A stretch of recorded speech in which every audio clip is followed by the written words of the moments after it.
दिल हमारा चुरा कर कहती है परामर, करीब हमारे आकर कहती है परामर।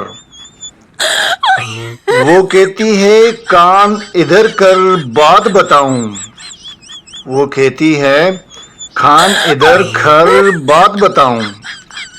कान से मुंह लगाकर कहती है परामर।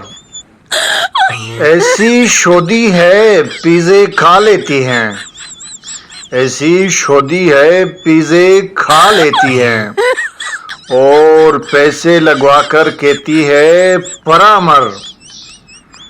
गुलाब गजरे लेती है जिद करके वो, गुलाब गजरे लेती है जिद करके वो।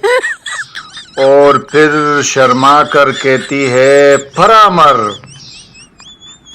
कभी कहूँ मैं आई लव यू तो बोले, कभी कहूँ मैं आई लव यू तो बोले। बड़ा सा मुंह लटका कर कहती है परामर, बड़ा सा मुंह लटका कर कहती है परामर।